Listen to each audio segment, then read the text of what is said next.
कृपा करो राधे, कृपा करो कृपा करो, कृपा करो राधे, कृपा करो कृपा करो, कृपा करो राधे, कृपा करो कृपा करो, कृपा करो राधे, कृपा का ही तन तोरा, कृपा का ही तन तोरा, कृपा करो राधे, कृपा करो कृपा करो, कृपा करो राधे, का घट जाए तोरा, कृपा करो राधे, कृपा करो कृपा करो,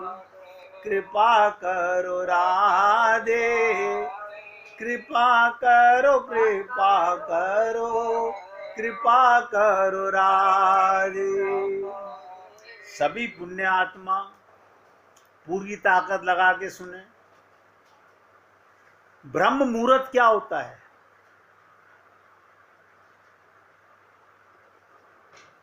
ब्रह्म के दरवाजे ब्रह्म मुहूर्त क्या मतलब हुआ? जिस समय तुमको आत्मज्ञान हो गया तभी से समझिएगा ब्रह्म मुहूर्त शुरू हो गया। आप ज्योतिषियों से पूछोगे वो ब्रह्म मुहूर्त कुछ और बताएंगे, मैं आपको कुछ और बता रहा हूं। मैं कह रहा हूं आप आत्म जागृति में आ गए, ये आपका ब्रह्म मुहूर्त है। अब मैं तो कहा ना, परमात्मा इस धरती पर प्रतिदिन कितने समय से कितने समय तक आते हैं, जितने समय हमारा जीवन इस शरीर में मिला है। ये शरीर तो एक धरती है। आत्म जागृति हो जाए तो परमात्मा की प्राप्ति हो जाए। कितना सरल आपसे बात चर्चा चल रही है। जिस समय हमें आत्म जागृति हो गई, अपना बताओ, हमें अपना बहुत पता नहीं है कि मैं कौन हूं। हम अपने को शरीर मानते हैं। ये आत्म जागृति नहीं है, ये ब्रह्म मुहूर्त नहीं है। तो प्रत्यक्ष रूप से इस पृथ्वी लोक पर जो भी प्राणी उस टाइम जागृत रहेगा, इस शरीर में जाग जाएगा, उसी को परमात्मा को प्राप्त कर पाएगा। लेकिन उस टाइम अपनी निद्रा अवस्था तोड़ पाना आसान नहीं है। ये क्या होता है निद्रा अवस्था? आप और हम सब लोग मोह निशा रात्रि में सोए पड़े हैं। देखिएगा, शरीर का जागना जागना नहीं होता। ये गोपियां जो जागी हैं, ये आत्म जागृति से जागी हैं।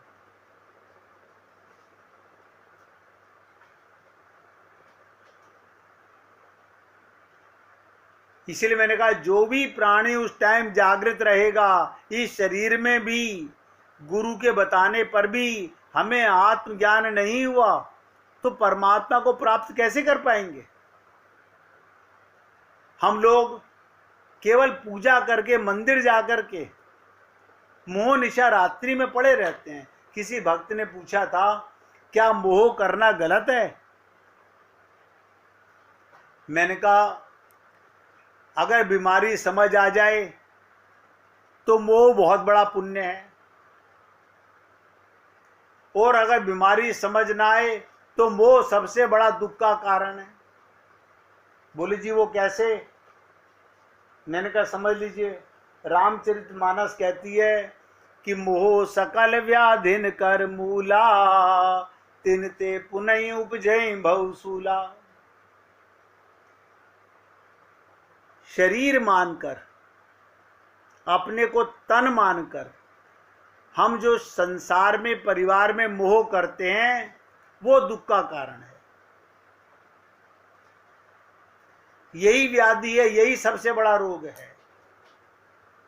कहा ना, तिनते पुनः उपजई वसूला, मोह के कारण गलत मोह होगा तो गलत अहंकार आएगा, गलत बातें मन में आएंगी। लेकिन अगर आपको आत्म जागृति हो जाए, बहुत ध्यान से सुनो, अगर आपको आत्म जागृति हो जाए तो जिससे मोह करोगे उसमें परमात्मा है। वो मोह दुख का कारण नहीं है, वो तो भगवान का प्रेम है। आपने अपने माता पिता को, पति पत्नी को प्रेम किया, क्या मान के? भगवान का अंश मानकर। ये मोह ठीक है। लेकिन आपने तो प्रेम किया अपने ब्लड ग्रुप मानकर, अपने शरीर का अंश मानकर, यानी जड़ का अंश मानकर आप प्रेम कर रहे हो। इसका मतलब क्योंकि आप अपने को शरीर मानते हो। ये जागृति नहीं है। इसलिए मैंने कहा उस टाइम जागृत रहेगा वही उस परमात्मा को प्राप्त कर पाएगा।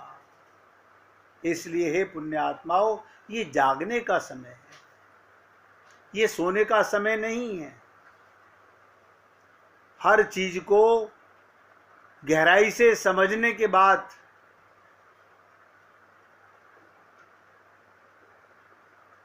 अपनी निद्रा अवस्था तोड़ पाना, आप और हम लोग अपनी निद्रा अवस्था को तोड़ नहीं पाए। हम 24 घंटे आत्मा में रहें तो नींद नहीं आ सकती। नींद का मतलब फिर शरीर हम पे हावी नहीं हो सकता, हम पे काम क्रोध हावी नहीं हो सकते। और हम अपने को शरीर माने तो ये आएंगे ही, क्योंकि शरीर माया का है और ये माया के सेनापति हैं। काम क्रोध लोभ मोह, ये सब माया के सेनापति हैं। जैसे ही आप जागृत होते हो, उनका नाम जप, उनका ध्यान अपने आप चालू हो जाता है। आत्म जागृति होते ही आंख जिसको देख रही है उसमें परमात्मा है, हो गया दर्शन। जब आप अपने बच्चों का नाम लेते हो परमात्मा का अंश मान करके, तो ये भगवान का नाम है।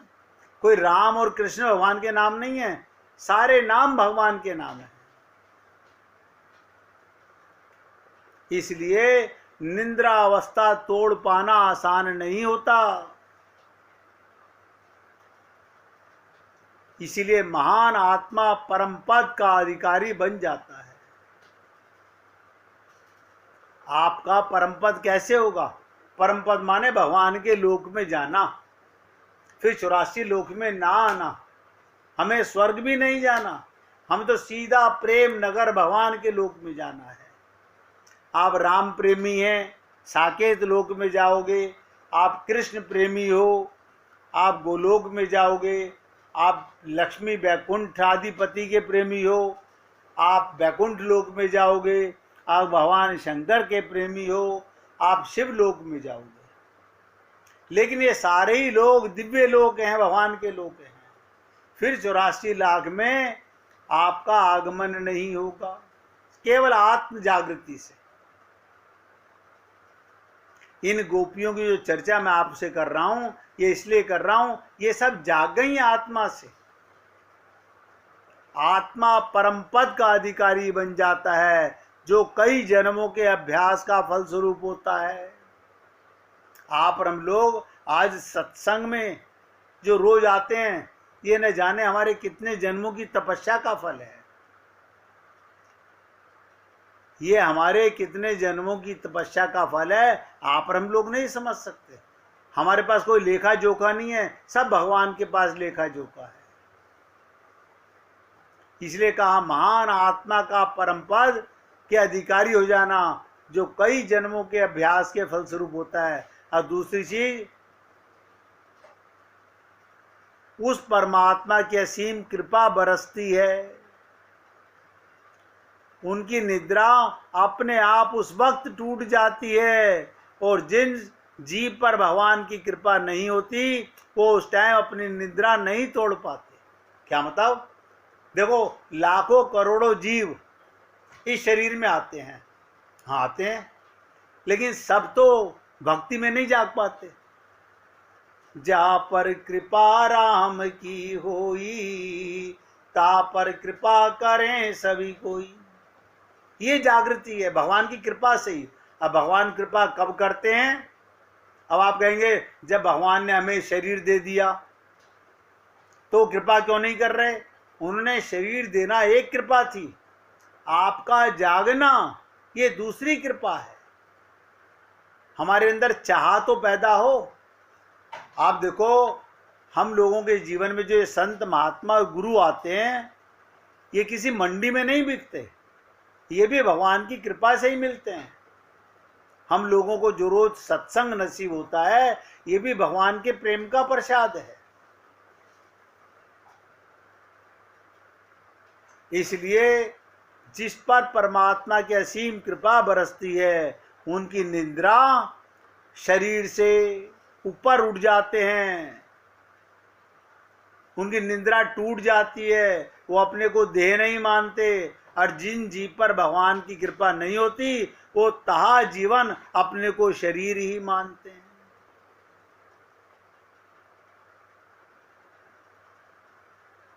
इसलिए कभी ये ना सोचें कि ब्रह्म का दरवाजा केवल 2 घंटे खुला हुआ है, 1 घंटे खुला हुआ नहीं।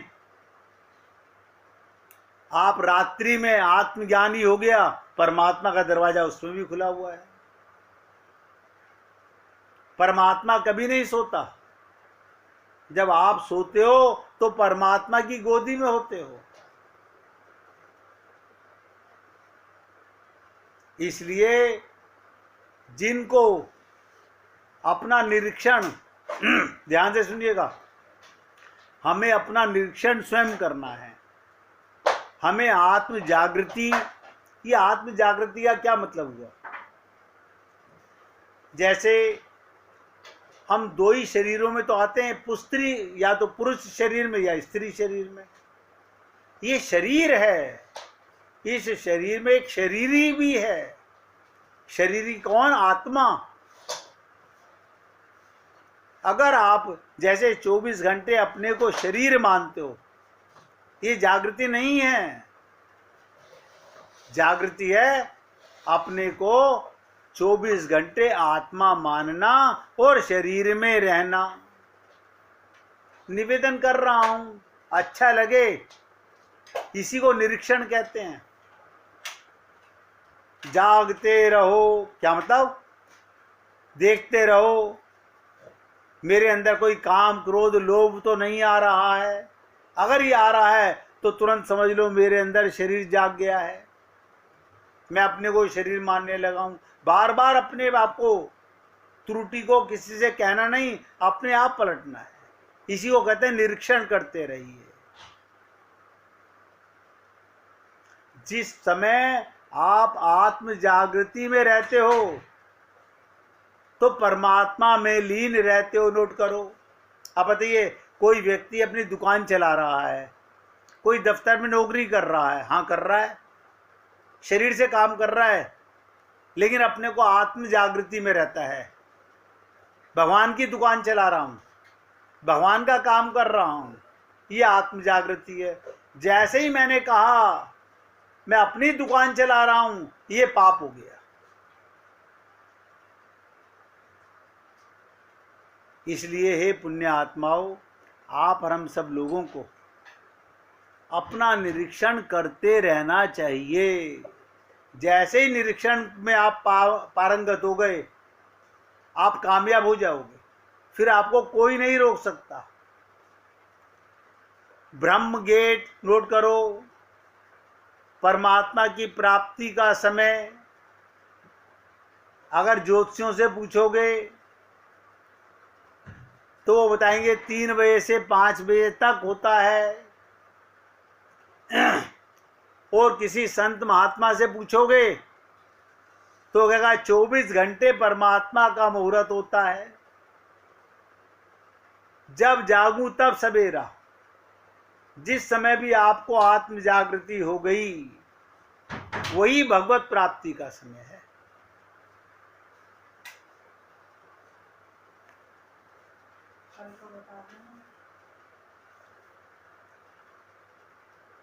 कहते हैं जब भी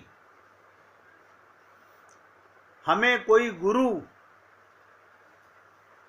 अपना अभय शरण प्रदान कर दे। अभय शरण क्या होता है? फिर भय मिट जाए। ये कब होगा? जब हमें अपना मन बुद्धि गुरु को सरेंडर करेंगे। इसके पहले नहीं हो सकता, इसके पहले नहीं हो सकता। आप लाख कोशिशें करें, इससे पहले अभय शरण नहीं हो सकता। जैसे ही हमने अपना मन और अपनी बुद्धि गुरु के मन में और गुरु की बुद्धि में मिला दिया, ये मिलाने का मतलब होता है जो गुरु ने कहा वो हमने अपने जीवन में उतार लिया। ये होता है शरणागति। अपना मान लिया, स्वयं पर तुम्हारा सर्वाधिकार स्वीकार कर लिया।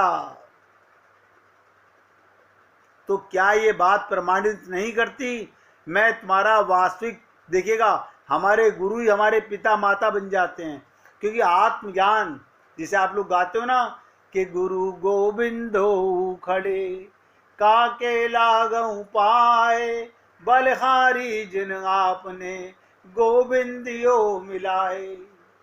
गुरु का सम्मान भगवान से भी अधिक क्यों बन गया? हमारे माता भी गुरु हैं, पिता भी गुरु हैं। एक वो गुरु जो हमें आत्म जागृति कराता है। अपना मान लिया, स्वयं पर तुम्हारा सर्वाधिकार स्वीकार कर लिया। तो क्या बात प्रमाणित नहीं करती मैं तुम्हारा वास्तविक पिता ही नहीं सर्वस्व हूं और सदा तुम्हारे साथ हूं। संत महात्मा जिन्हें अपना शिष्य बना लेते हैं, मान लेते हैं, प्रकट नहीं करते, मन ही मन क्या कहते हैं कि अपने शिष्यों के अंदर मैं ऐसे बैठ गया हूं कि तुम लोग कितना भी प्रयत्न करो घूम फिर कर आओगे यहीं, घूम फिर कर जाओगे कहां? फिर बेकार चिंतन क्यों करें? यदि तुम कहो जैसे परमात्मा अंदर बैठा है, ऐसे ही बच्चा जैसे माँ की गोदी में जाता है, इसी प्रकार जागा हुआ जीव गुरु की शरण में जाता है। ये सब बातें मैं आपसे इसलिए निवेदन कर रहा हूं कि गोपी प्रेम की लीलाओं को जान पाना। देखो, एक दफा छोटी सी लीला सुन लीजिए। अगर किसी को भजन सुनाना हो तो अपना निकाल के रखिएगा भैया, बहुत ध्यान से सुनिएगा। एक दफा रात्रि में तीसरे पैर में, जिसे ज्योतिषी लोग ब्रह्म मुहूर्त कहते हैं, गुरु नानक जी भजन पाठ में लीन थे।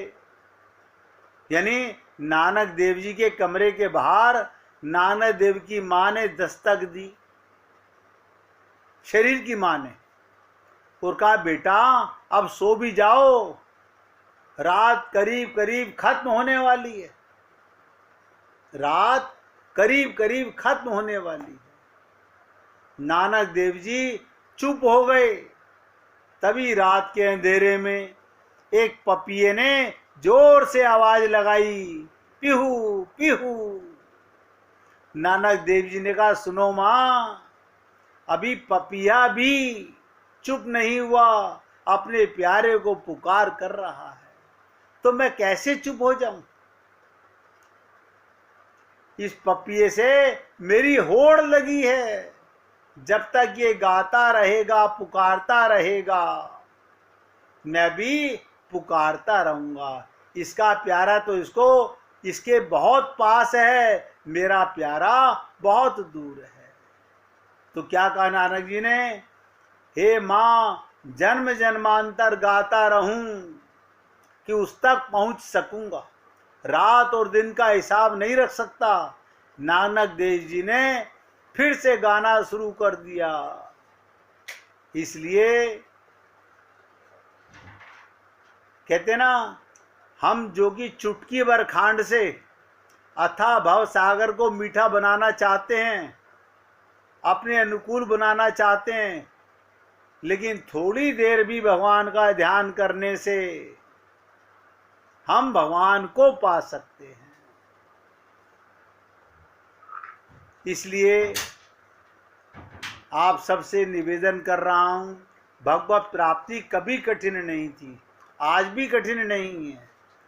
आप सब लोग आज भी जागे हुए मानिएगा अपने आप को।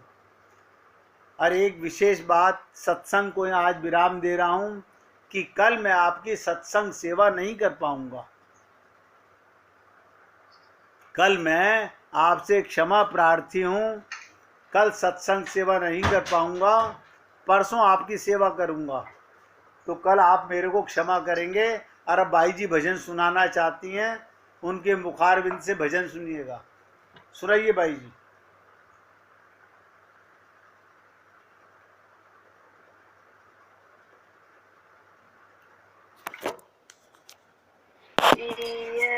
बिन मन नहीं लागे मोर, प्रिय बिन मन नहीं लागे मोर।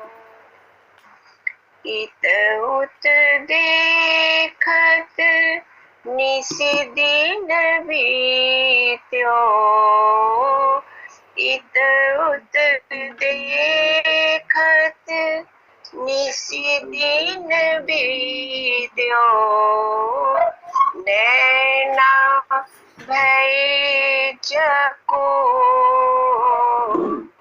पियु बिन मन नहीं लागे मोर, हरि बिन मन नहीं लागे मोर। हाट बाट भीतर और बाहर,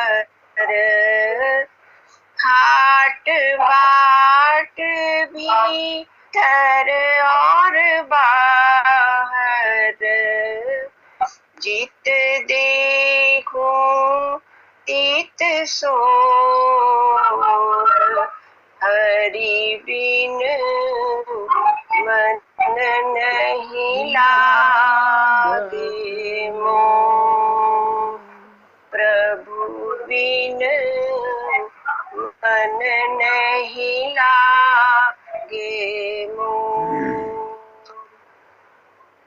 श्याम सुंदर प्रिय कमल नयन बिन,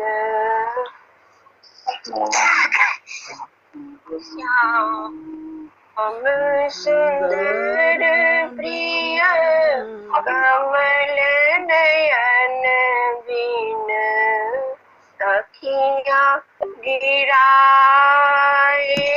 लोर, हरि बिन मन नहीं लागे मोर, प्रिय बिन मन नहीं लागे मोर।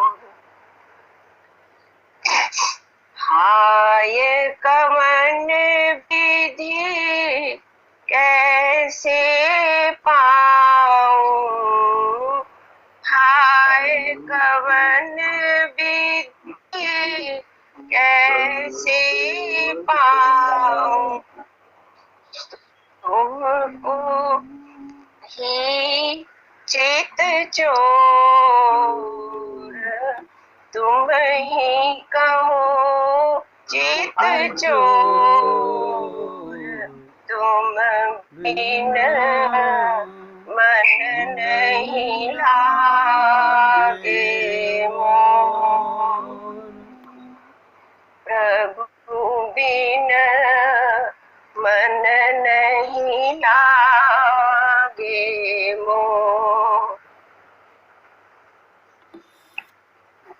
जय हो मेरे प्रभु। बोलिए वृंदावन बिहारी कुंवर लाल की जय। गाइए गाइए गाइए।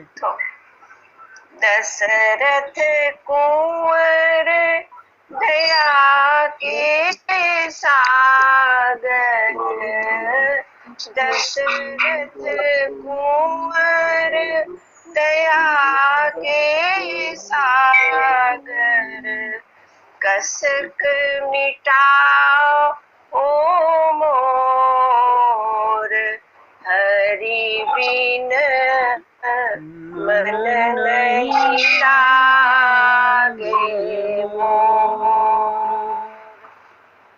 प्रिय बिन मन नहीं लागे मोर जानकी पति प्राणों से प्यारे जानकी पति प्राणों से प्यारे सब कुछ है यह तोर प्रभु बिन मन नहीं लागे मोर पीऊ बिन मन नहीं लागे मोर श्री वैकुंठ दास यह तुम्हारो श्री वैकुंठ दास यह तुम्हारो करो कृपा की गोर प्रभु बिन मन नहीं लागे मोर पीऊ बिन मन नहीं लागे मोर हरि बिन मन नहीं लागे मोर बोलिए वृंदावन बिहारी लाल की जय जय श्री राधे जय जय राधे बोलिए लाल जी का मंगल हो सभी भक्तों का मंगल हो सबको राधे राधे का मंगल हो सबको राधे राधे जी राधे राधे राधे राधे